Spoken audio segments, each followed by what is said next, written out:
Salut les vidéastes, j'espère que vous allez bien. Aujourd'hui on va regarder ensemble comment recréer cette ambiance.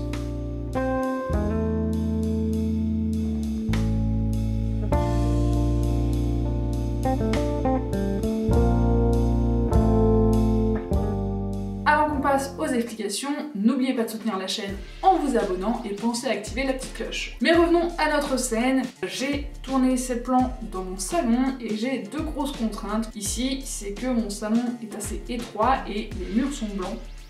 Alors pourquoi c'est un problème? Tout simplement parce que les murs blancs vont venir réfléchir la lumière et ça va être beaucoup plus difficile à contrôler. Donc pour parer à ça, j'ai tout simplement mis un tissu, ici c'est du 4 mètres par 2 mètres, c'est un tissu uni bleu, vous pouvez utiliser ce que vous voulez, vous pouvez utiliser des backdrops, c'est quelque chose qui est assez utile à avoir avec vous sur les tournages quand vous allez faire des interviews par exemple, ou tout simplement comme là, vous voulez faire une petite scène et vous n'avez pas forcément un décor de ouf. Avoir des backdrops et des tissus unis, ça aide beaucoup. Pour maximiser le flou d'arrière-plan, ici je suis en 35 mm avec une grande ouverture. Je filme en ouverture 2.8 et on va décoller un max nos personnages, nos sujets de l'arrière-plan pour avoir une plus grande profondeur de champ.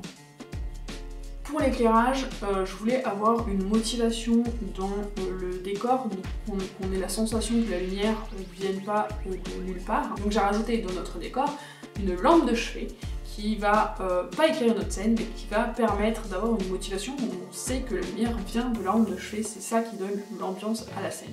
Ici, l'ampoule de la lampe, elle n'est pas dimmable, donc j'ai rajouté du papier sulfurisé, du papier de cuisson, pour pouvoir diffuser un petit peu la lumière, ça va baisser ici l'intensité.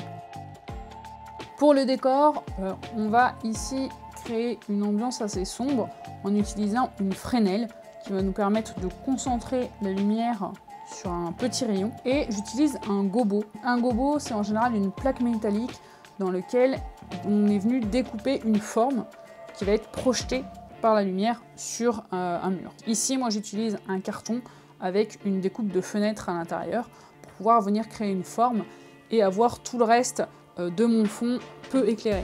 On vient à notre lumière principale. Je vous disais tout à l'heure que notre lampe de chevet ne suffit pas à éclairer notre scène à elle toute seule. Donc j'ai rajouté une key light. Ici c'est une softbox que je place à 90 degrés de moi, donc juste hors champ à côté de la lampe de chevet. Et on va venir simuler en fait la lumière de la lampe de chevet grâce à cette softbox.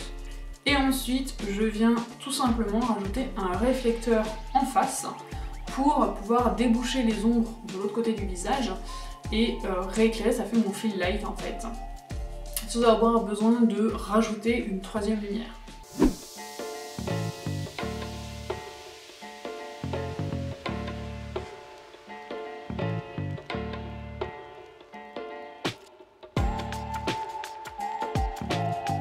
Et voilà les amis, comment on recrée une ambiance assez sympa avec très peu de matos, avec peu de place. J'espère que ce tuto vous a plu. Si ça a été utile, n'hésitez pas à me le dire dans les commentaires. Moi je vous retrouve pour une prochaine vidéo tuto. D'ici là, restez créatifs. À bientôt.